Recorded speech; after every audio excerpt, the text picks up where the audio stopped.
नमस्कार, आदाब, सत श्री अकाल। चैट विद सुरेंद्र वत्स के नए एपिसोड में आप सबका बहुत बहुत स्वागत है। हम हर बार आपसे अनुरोध करते हैं कि जिन लोगों से आप मिलना चाहते हैं उनके नाम नीचे कमेंट्स में डालिए, और एक नाम बार बार आया और आज हमारे लिए बड़ा दिन है कि वो डायरेक्ट सेलिंग का बड़ा नाम, एक ऐसा चेहरा जिससे सभी लोग प्रभावित होते हैं, इंस्पायर होते हैं, लेकिन स्पेशली जो गर्ल्स हैं वो बहुत मोटिवेट होती हैं और उनके जैसा बनना चाहती हैं। आइए हम सब लोग मिलकर स्वागत करें। आज हमारी मेहमान प्रयागराज उत्तर प्रदेश से हैं सुरभि सिंह। सुरभि, चैट विद सुरेंद्र वत्स में आपका बहुत बहुत स्वागत है। Thank you so much sir, thank you so much. I am feeling so blessed. आज यहाँ आपके बीच होना ये मेरे लिए बहुत बड़े सौभाग्य की बात है, क्योंकि जब मैंने आपके सेशन में विवेक सर का प्रोग्राम देखा था तब से कहीं ना कहीं मेरा ड्रीम था कि मैं भी कभी ना कभी आपके इस शो में आऊँ, और डेफिनेटली मैं लगातार आपका हर शो ज़रूर देखती हूँ, क्योंकि बहुत सारी चीज़ें मुझे यहाँ से सीखने को मिल रही हैं लगातार। So thank you so much sir, मुझे यहाँ इन्वाइट करने के लिए। बहुत बहुत धन्यवाद सुरभि। आपको मैंने एक्चुअली ना कई बार सुना यूट्यूब पे, कुछ रिकमेंडेड वीडियोस में आपका नाम आया और उसी दिन से हमारी लिस्ट में आपका नाम आ गया था और आपने समय निकाला, स्पेशली प्रयागराज से आप आए, उसके लिए बहुत बहुत धन्यवाद। हम आगे बढ़ें उससे पहले कुछ कॉम्प्लीमेंट्स व्यूअर्स ने आपके लिए लिखे हैं, वो पढ़ना चाहता हूँ। टाइगर कैलाश शर्मा ने लिखते हैं, true inspiration for all youth. Ghanshyam Dubey लिखते हैं, the wait is over here, coming the lines of UP. Biggest inspiration girl, youth icon of India and my great mentor miss Surabhi Singh. Ajay Verma लिखते हैं, wow it's amazing and fabulous, Surabhi ma'am is coming. आपके learning के commitment ने बहुत से लोगों की life में बहुत बड़ा बदलाव किया है। उसके बाद लिखते हैं अजय, नेटवर्क मार्केटिंग की क्वीन आ रही है। वैशाली सिंह ने लिखा है, great news, the leading lady of CWSV। और नितिन ने लिखा है डायरेक्ट सेलिंग की महादेवी वर्मा का स्वागत है। Thank you so much. तो इनमें से आपको सबसे अच्छी उपाधि कौन सी लगती है? सर लगभग सभी उपाधियां मेरे लिए बहुत ही सम्मानित मुझे फील करा रही हैं और एक जिम्मेदारी महसूस कराती हैं कि अगर इतने सारे लोग आपको इतना सम्मान देते हैं तो कहीं ना कहीं एक बहुत बड़ी जिम्मेदारी है आपके ऊपर उन लोगों को सही डायरेक्शन देना, ताकि वो सभी लोग इस इंडस्ट्री में जो उम्मीद लेकर आए हैं वो सभी सफल हों। That's great Surabhi. सबसे पहले आपका अब तक का सफर, ताकि हम उससे कुछ सबक सीख सकें। सर मैं यूपी से हूँ। यूपी में प्रयागराज, और प्रयागराज में एक छोटा सा गांव है पीपल गांव, जहाँ से मैं बिलोंग करती हूँ। बर्थ प्लेस भी वही रहा, और मेरी मदर एक प्राइवेट स्कूल में टीचर रहीं। बहुत ही जब हम बहुत बच्चे थे, छोटे थे, तभी से मम्मी ने काम करना शुरू किया। मेरे फादर एक ट्रेडिशनल बिजनेस ओनर रहे, उन्होंने कई सारे बिजनेसेस अपने लाइफ में किए। तो मेरी स्कूलिंग वगैरह भी सब प्रयागराज में ही हुई, और बचपन से ही हम 2 भाई 2 बहन हैं। तो मेरे जो बड़े भाई हैं वो भी इसी इंडस्ट्री का पार्ट हैं। बचपन से हम लोगों ने जो एक चीज़ देखी कि पेरेंट्स को बहुत स्ट्रगल करना पड़ा। फादर ने एक बिजनेस किया, उसके लिए बैंक लोन लिया। बैंक लोन लेने के बाद बिजनेस जिस पर्पज़ से लिया वो पर्पज़ पूरा नहीं हुआ, और कहीं ना कहीं वो कर्ज में आए। एक के बाद दूसरा, फिर तीसरा, फिर चौथा, इस तरह से सारे बिजनेसेस फ्लॉप होते गए। तो कहीं ना कहीं मम्मी के ऊपर एक जिम्मेदारी आ गई कि अब कुछ ना कुछ हाथ बटाना पड़ेगा। तो मम्मी ने प्राइवेट स्कूल में टीचिंग शुरू करी, क्योंकि शादी के पहले भी वो टीचर थी, टीचिंग किया करते थे। तो शादी के पहले तो वो उनका पैशन था, शौक था, हॉबी थी, जिस वजह से वो ऐसा करती थी। लेकिन शादी के बाद कहीं ना कहीं वो एक जिम्मेदारी उनके ऊपर आ गई कि ऐसी स्थिति है तो मुझे सपोर्ट करना अब जरूरी है। तो हमने देखा कि मम्मी स्कूल में होती थी, फिर स्कूल के बाद वो स्कूल में ही रुककर और कोचिंग पढ़ाना बच्चों को, ताकि कुछ एक्स्ट्रा अर्निंग हो सके। घर आते थे तो मम्मी के आने के पहले बहुत सारे स्टूडेंट ऑलरेडी घर में आ चुके होते थे, मम्मी उनको पढ़ाने में जुट जाया करती थी। तो बचपन में हमें मम्मी का बहुत ज्यादा टाइम नहीं मिलता था। बहुत ज्यादा वो बिजी रहती थी, और उस समय मुझे भी ये लगता था कि मुझे कुछ ऐसा करना है जिससे एटलीस्ट मम्मी को कुछ सपोर्ट कर सकूं। तो मैं 7th क्लास में थी। मम्मी जब भी स्कूल से आती थी, उन्हें लेट होता था, तो मम्मी के आने के पहले मैं बच्चों को पढ़ाना शुरू कर देती थी। तो उस समय अच्छा लगता था जब लोग मैम बोलते थे, सिग्नेचर कराने के लिए कॉपीज लाते थे।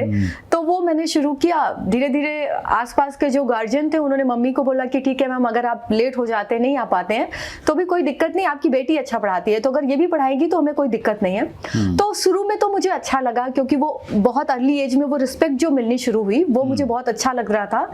लेकिन धीरे धीरे मैंने देखा कि मेरे जो कजन होते हैं, मेरे भाई बहन है, सब लौटते हैं तो सब टीवी देखना, कार्टून नेटवर्क, खेलना कूदना, लेकिन मेरे साथ कहीं ना कहीं एक बंधन बनता जा रहा था कि मुझे खेलना नहीं है, बच्चों को पढ़ाना है। तो वहाँ से करियर की शुरुआत हुई, वहाँ से पढ़ने पढ़ाने का सिलसिला शुरू हुआ। मेरे पेरेंट्स ने मेरे लिए जो करियर डिसाइड किया था that was teaching profession, because I think it's a very safe secure job for females. तो मेरे पेरेंट्स ने भी यही सोचा था कि भाई सेफ है, बहुत सम्मान मिलेगा और लड़कियों के लिए तो यही अच्छा है। तो मुझे भी काफ़ी समय तक यही लगा कि मुझे टीचर बनना है, क्योंकि मम्मी भी टीचर हैं, पापा भी बोलते हैं टीचर बनना है, और मैं खुद भी ऑलरेडी वही काम कर रही थी। तो मैंने भी कहीं ना कहीं ये डिसाइड कर लिया था कि मुझे टीचर बनना है। इसी दौरान जब मैं कॉलेज में थी, मेरे फादर ने एक नेटवर्क मार्केटिंग ज्वाइन करी और उन्होंने एक मीटिंग कंडक्ट करी थी हमारे कोचिंग में, क्योंकि मेरे एल्डर ब्रदर अपना कोचिंग इंस्टीट्यूट चलाते थे, कंप्यूटर क्लासेस चलाया करते थे। देन वहाँ पे जब मैंने पहली बार सुना नेटवर्क मार्केटिंग के बारे में कि कैसे मिडिल मैन होते हैं, कंपनी टू कंज्यूमर चीज़ें अगर डायरेक्ट हो, तो अगर इंडियन कंपनी है तो पैसे इंडिया में रहते हैं, इंडियन जो गवर्नमेंट है उससे स्ट्रेंथन मिलती है, उससे रेवेन्यू मिलता है। तो ये मेरे लिए सबसे अपीलिंग पॉइंट था उस समय, क्योंकि मैं चाहती थी कुछ ऐसा जरूर करूं जिससे मेरे नेशन को मेरे थ्रू कंट्रीब्यूशन होना चाहिए। और that was the best appealing point for me and I started the journey. मैंने सेमिनार देखा और वहाँ फिर मेरे पापा को मैंने बोला कि I want to join this industry. Then father क्योंकि इसी इंडस्ट्री में थे, तो मेरे लिए एक अच्छी बात ये रही कि मुझे घर का सपोर्ट मिला।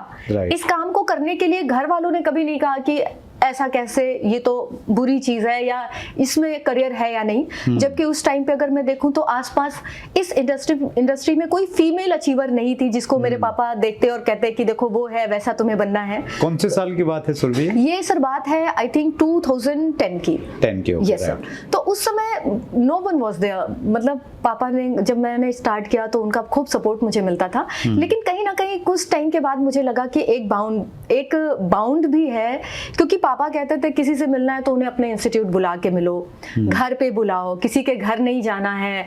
फिर ये इस तरह की वो चाहते तो थे कि मैं काम करूं, लेकिन उनकी कंडीशंस भी कुछ थी। और धीरे धीरे जब मैंने मीटिंग्स ट्रेनिंग्स में आना जाना शुरू किया तो मुझे एक बात रियलाइज हुई कि ये काम ऑफिस में बैठ के नहीं किया जा सकता, ये काम घर में रह के नहीं किया जा सकता। आपको लोगों के पास जाना है। आप कितने लोगों का इंतजार करेंगे कि लोग आके आपसे मिले? वो बहुत कम लोग होंगे जो आपसे आके मिलना चाहेंगे, ज्यादातर लोगों के पास आपको जाना होता था। तो वहां से मैंने फिर ये रियलाइज किया कि नहीं, मुझे जाकर लोगों से मिलना पड़ेगा। सारे लोग मेरे पास मिलने ऑफिस में नहीं आएंगे, सारे लोग मेरे घर नहीं आएंगे। तो धीरे धीरे करके फिर मैंने ये बात रियलाइज करी और लोगों से मिलने जाना शुरू करना। और सर उस समय बड़ा चैलेंज था क्योंकि मुझे वेन्यूज नहीं पता होते थे। अच्छा। जैसे अभी तो बहुत अच्छा है, ओला कैब, उबर कैब, आपने लोकेशन डाली, आप दुनिया में कहीं भी, अभी तो मुझे लगता है आप मुझे वर्ल्ड में कहीं भी भेज देंगे, अगर मेरे पास एक मोबाइल नंबर है then I will reach.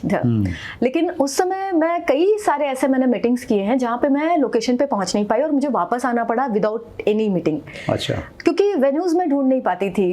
College से घर का पता मुझे मालूम था और बहुत लिमिटेड लाइफ होती थी कि कॉलेज से घर जाना है, एक आध और एड्रेस मुझे पता होते थे, इसके अलावा प्रयागराज में मुझे कोई लोकेशन पता नहीं होती थी। तो ऐसा कई बार हुआ, ढूंढते ढूंढते ढूंढते बहुत लेट हो गया और मैं पहुंच नहीं पाई। फिर कुछ दिनों के बाद ऐसा लगा कि लोग इस इंडस्ट्री को नहीं समझ रहे हैं। सेमिनार्स में जाके खूब मोटिवेशन तो मिल रहा है, ऐसा लग रहा है कि ये ड्रीमर्स की दुनिया है, बहुत excitement, energy, positivity, everything is there. जो एक इंसान अपनी लाइफ में पाना चाहता है वो सारी चीज़ें यहाँ से ली जा सकती हैं। बाहर आते थे जब लोगों से मिलते थे और लोगों का जो व्यू था इस इंडस्ट्री के प्रति that was negative, fully negative.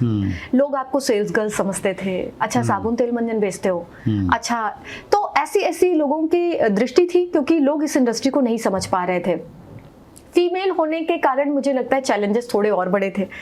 एक तो इंडिपेंडेंटली बाहर आना जाना, और क्योंकि मैं गांव से थी, मैंने आपको बताया कि हमारे यहाँ शाम के बाद तो कोई घर से, जेंट्स भी ज्यादातर नहीं निकलते थे, 7 बजे तक सबका पैकअप, सारे लोग घर के अंदर। तो फीमेल होके बाहर रहना ये बहुत चैलेंजिंग था मेरे लिए। और डर भी लगता था, किसी अननोन पर्सन के घर अगर हम जा रहे हैं तो एक डर भी होता था कि पता नहीं कैसी फैमिली होगी, पता नहीं कैसे लोग होंगे। बावजूद इसके बस ये था कि करना है। और जब आप किसी काम को करना चाहते हैं तो आपका दिमाग आपको रास्ते बताता है, वो आपको टेक्निक्स बताता है, वो आपको सुझाव देता है। तो मैं जब किसी के घर जाती थी तो मैं बोलती थी कि अभी मेरे ब्रदर मुझे छोड़कर गए हैं यहाँ पर, अभी वो 1 घंटे के बाद मुझे लेने आएंगे। ऐसा कुछ होता नहीं था, लेकिन मुझे लगता था कि मुझे अपनी सेफ्टी के लिए ये चीज़ें बोलनी है ताकि मैं सेफ रहूं। और जाके प्लान करना, प्लान में 3-4 बार सामने वाले व्यक्ति को भैया बोलना, ये सारी टेक्निक्स मैं लगाती थी और मुझे लगता था कि इस तरह करके मैं आगे बढ़ूंगी और मेरे सामने हर्डल्स कम हो जाएंगी।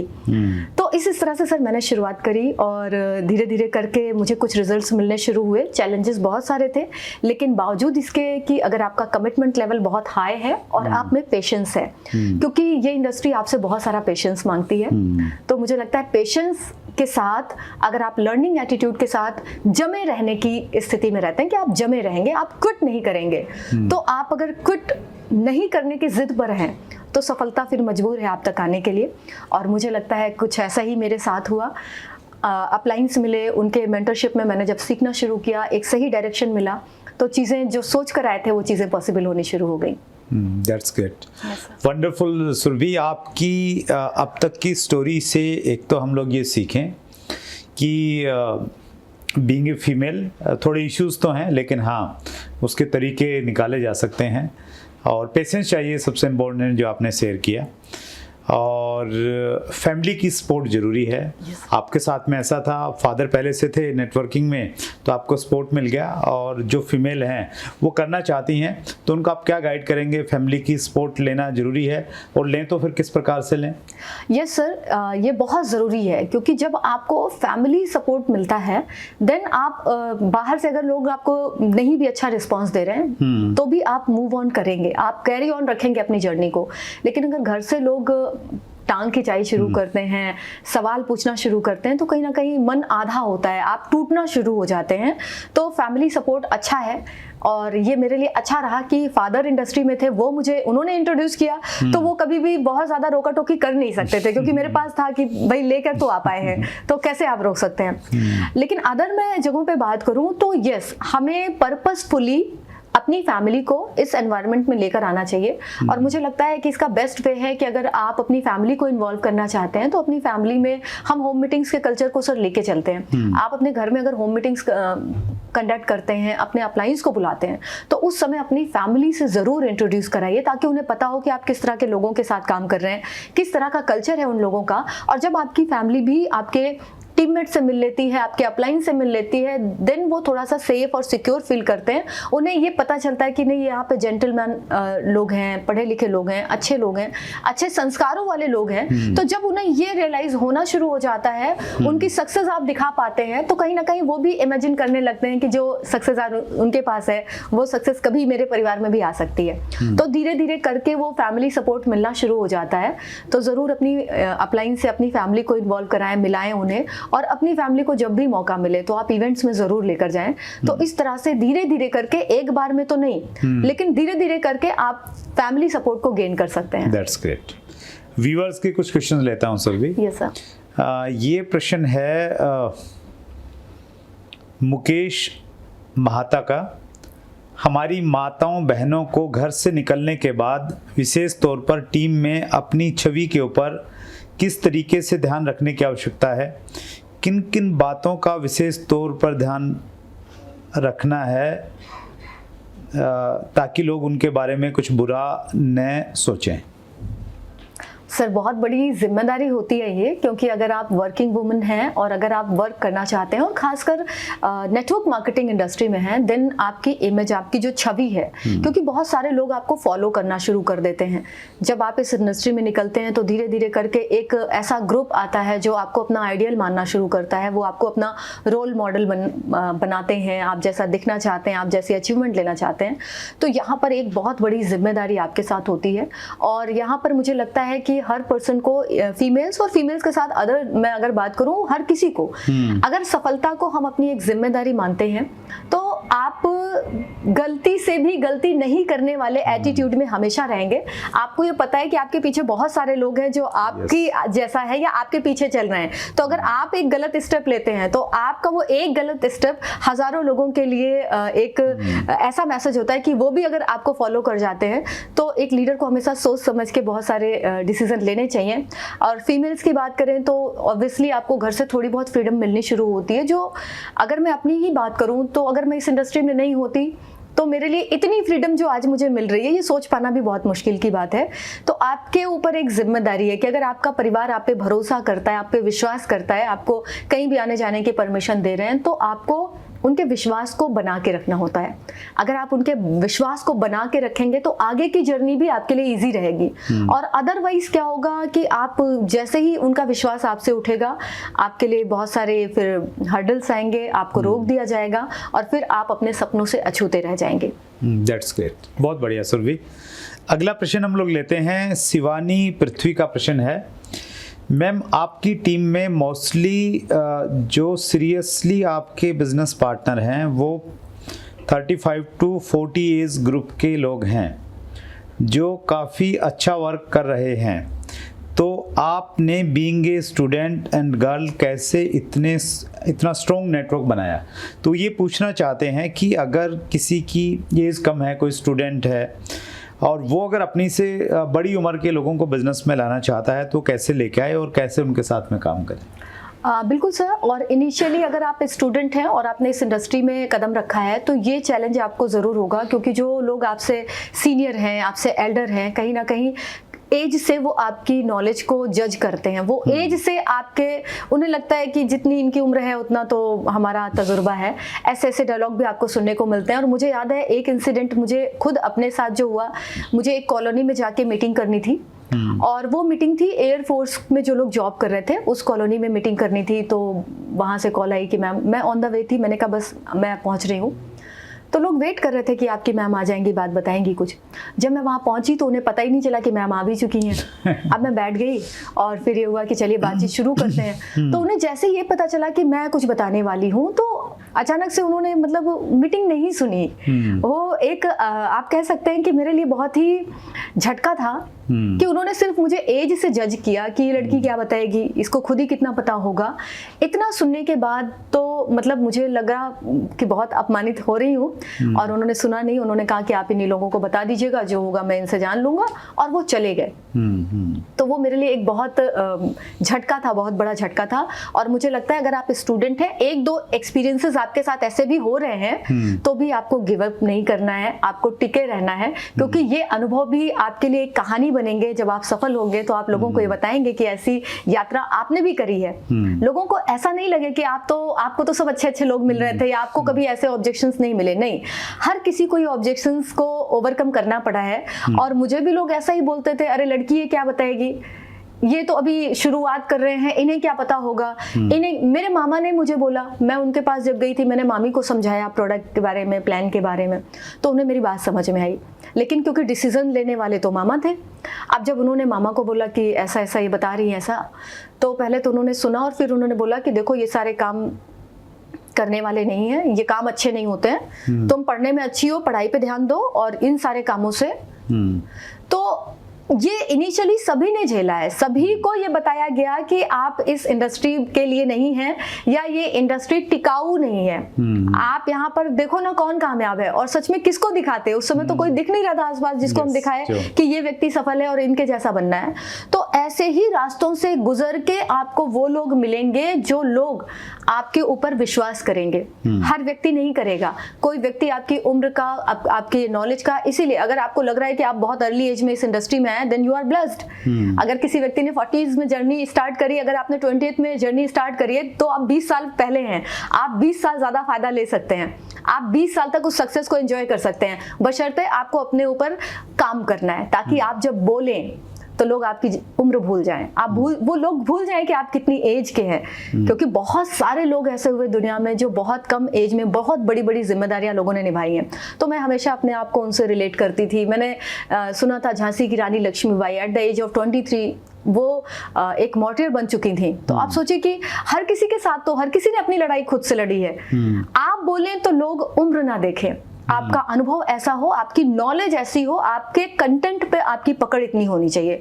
तो अगर आपको ऐसा लग रहा है तो आप तैयारी बढ़ाएं और ज़्यादा सीखें और अच्छी बातें करें, अपने कंटेंट पे मास्टरी लें, ताकि लोगों को लगे ही ना कि आप कितनी उम्र के हैं। That's great, wonderful. नेक्स्ट प्रश्न लेते हैं सुरभि। Yes sir. ये प्रश्न है डॉक्टर दीनदयाल चौरसिया जी का। टीम रीपरचेज ना करें तो क्या करें? और मुझे लगता है कि ये एक यूनिवर्सल क्वेश्चन है, मतलब ये इंटरनेशनल प्रॉब्लम है, ये कह सकते हैं हम लोग। तो दीनदयाल जी को मैं बोलना चाहूँगी कि अगर आप इस इंडस्ट्री में हैं, first of all you have to become 100% user. आपको एक लॉयल कंज्यूमर होना है अपने ब्रांड्स का, क्योंकि लॉयल्टी अपने आप में एक ऐसा गुण है कि वो आपको अट्रैक्ट कराती है, उन लोगों के पास लेकर जाती है जो आपके जैसे लोग होते हैं। आप उस तरह के लोगों से मिलना शुरू कर देते हैं जो आपकी एनर्जी, आपकी मानसिकता के लोग होंगे। तो पहला स्टेप तो यही करना है कि अपने आप से पूछना है, क्या आप 100% यूज़र हैं? क्या आप वो सारी चीज़ें यूज़ करते हैं जो आपकी कंपनी आपके लिए बनाती है प्रोडक्ट्स, और यूज भी करते हैं तो आपका इंटेंशन क्या है, आपका भाव क्या है? मतलब जस्ट वो आपके लिए प्रोडक्ट्स हैं, आपकी फीलिंग क्या है उन प्रोडक्ट्स के प्रति, या आप उन प्रोडक्ट में अपने ड्रीम्स को देख पाते हैं? आप देखते हैं कि ये सिर्फ साबुन नहीं है, ये प्रोडक्ट वो साबुन है जो आपकी गरीबी की मैल को धो सकता है।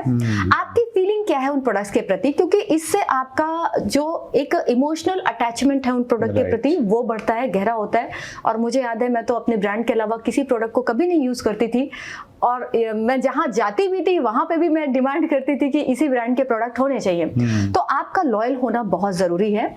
जब आप लॉयल्टी के साथ 100% बिलीव के साथ किसी पर्सन को प्रोडक्ट रेकमेंड करते हैं, तो मुझे लगता है वो जो एनर्जी है, वो एनर्जी जो है वो सामने वाले व्यक्ति के कनेक्शन में आती है, आपका ऑरा उससे कनेक्ट करता है, आप उसको इन्फ्लुएंस कर पाते हैं। यहाँ पे प्रोडक्ट नहीं, आपकी लॉयल्टी रिफ्लेक्ट होती है सामने वाले के अंदर, और आप जितना प्राउड फील करेंगे अपने ब्रांड के ऊपर, अपने प्रोडक्ट्स के ऊपर, आपके लिए चीजें उतनी आसान हो जाती हैं। तो हमेशा रीपर्चेज अगर आप बढ़ाना चाहते हैं तो लोगों को प्रोडक्ट से जोड़ें, प्रोडक्ट की अच्छी जानकारी रखें। कंपैरेटिवली आप कैसे अदर प्रोडक्ट से कंपेयर करके आप इन प्रोडक्ट की क्वालिटीज को बता सकते हैं, ये नॉलेज आपके पास होनी चाहिए। क्योंकि बहुत सारे लोगों के साथ दिक्कत ये है कि उन्हें पता नहीं है कि उनके प्रोडक्ट में क्या क्वालिटीज हैं, तो बस वो लेके जा रहे हैं, वो ऐसे ऐसे प्रोडक्ट्स को बेच रहे हैं। तो जब आपके पास अच्छी नॉलेज होगी, आप खुद लॉयल होंगे, आप अच्छी तरह से प्रोडक्ट के कंज्यूमर होंगे, देन आप ज्यादा प्रभावशाली हो जाएंगे, आप ज्यादा प्रभावशाली हो जाएंगे और लोग आपकी बातों पर विश्वास करना शुरू कर देंगे। आपके अपने खुद के रिजल्ट्स होंगे प्रोडक्ट्स के, आप उन रिजल्ट को लोगों के साथ शेयर करें, उनके टेस्टिमनीज बनाएं, लोगों को और ज्यादा शेयर करें, व्हाट्सएप पे शेयर करें, ग्रुप्स में बताएं।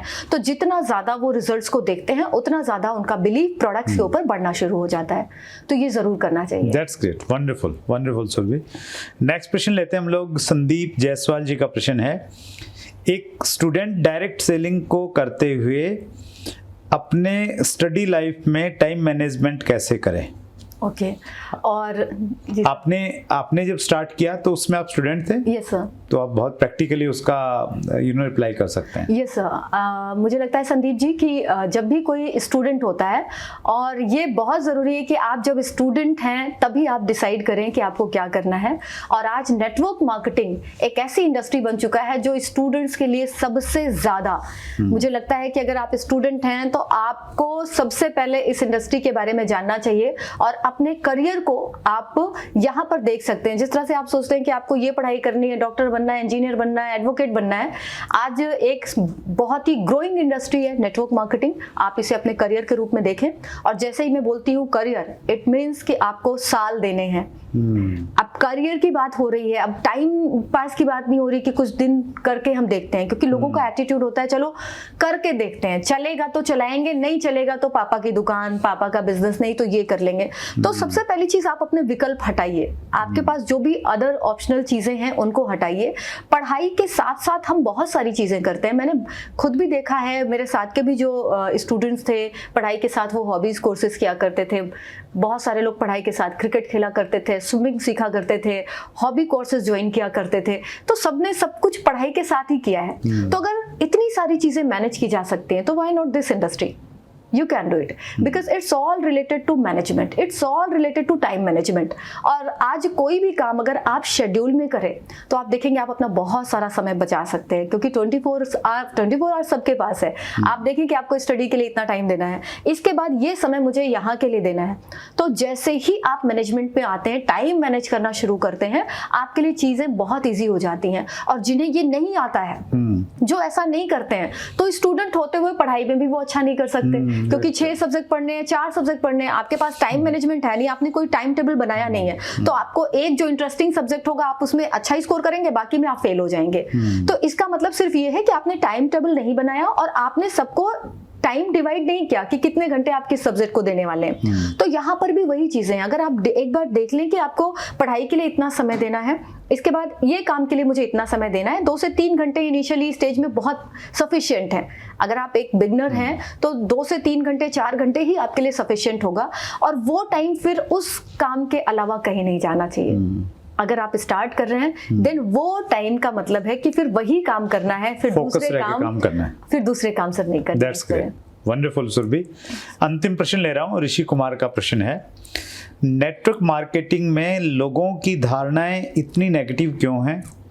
कंपनी अच्छी है अगर, एक प्रश्न तो ये हो गया इनका, इसी में दूसरा प्रश्न ये पूछ रहे हैं, कंपनी अच्छी है अगर अपलाइन सपोर्ट नहीं कर रहा है तो अकेले कैसे अपना बिजनेस बिल्ड करें? बिल्कुल सही सर।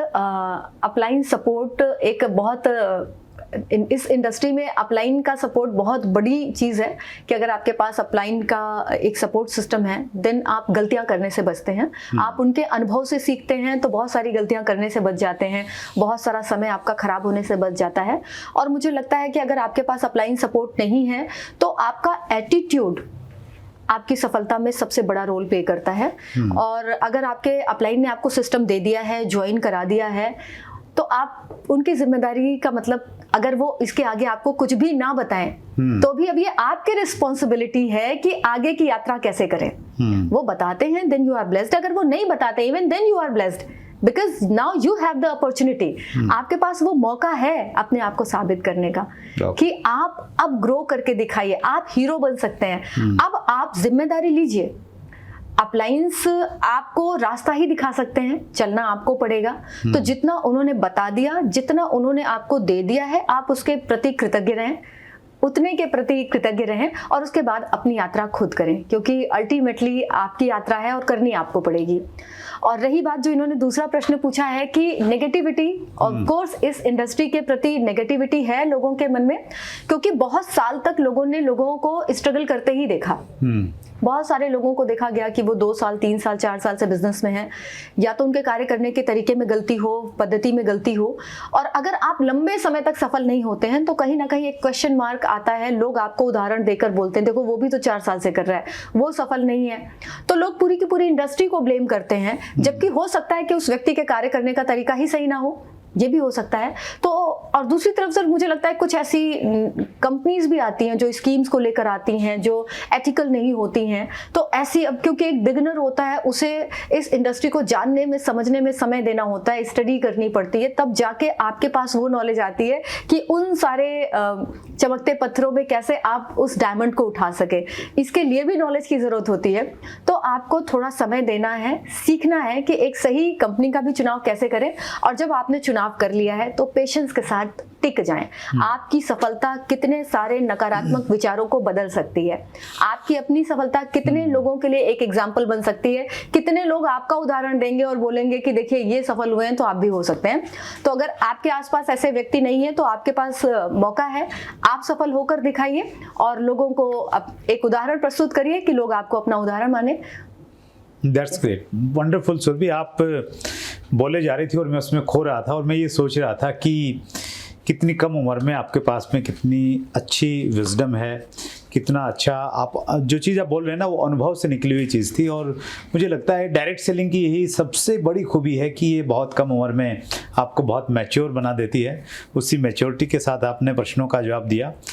समय की लिमिटेशन है सुरभि, बहुत आगे हम लोग इंटरव्यू को नहीं बढ़ा सकते, लेकिन आपके पास बहुत नॉलेज है और चैट विद सुरेंद्र वत्स तो इंडस्ट्री की सेवा करने के लिए ही बना है। फिर किसी प्रोग्राम में और बहुत डिटेल में बातचीत करेंगे और बहुत सारे प्रश्नों की लिस्ट है वो अगले किसी प्रोग्राम में शामिल करेंगे। आपने समय निकाला, स्पेशली प्रयागराज से आप यहाँ पे आए, उसके लिए बहुत धन्यवाद और बहुत अच्छा काम कर रहे हैं आप। बहुत सारी स्पेशली वुमेंस के लिए आप एक आइडियल हैं, रोल मॉडल हैं। इसी प्रकार से आगे बढ़ते रहिए। एक बार फिर व्यूवर्स की तरफ से बहुत बहुत धन्यवाद और हमारी चैट विद सुरेंद्र वत्स की फैमिली की तरफ से एक छोटा सा उपहार आपके लिए। Thank you so much sir, thank you so much. Thank you, thank you sir.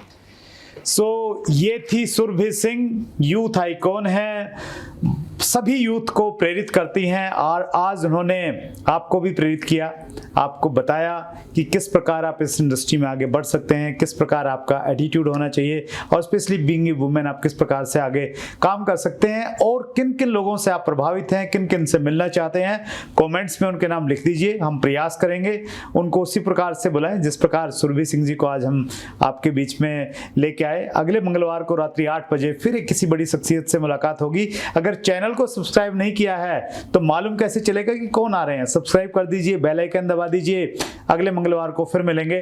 बहुत बहुत धन्यवाद। अगर आपने अभी तक chat with Surendra Vats channel को सब्सक्राइब नहीं किया है तो अभी सब्सक्राइब करें और बेल आइकन दबाना ना भूलें, जिससे आपको आने वाली सभी वीडियोस की अपडेट सबसे पहले मिले और हमारी किसी वीडियो को मिस ना करें।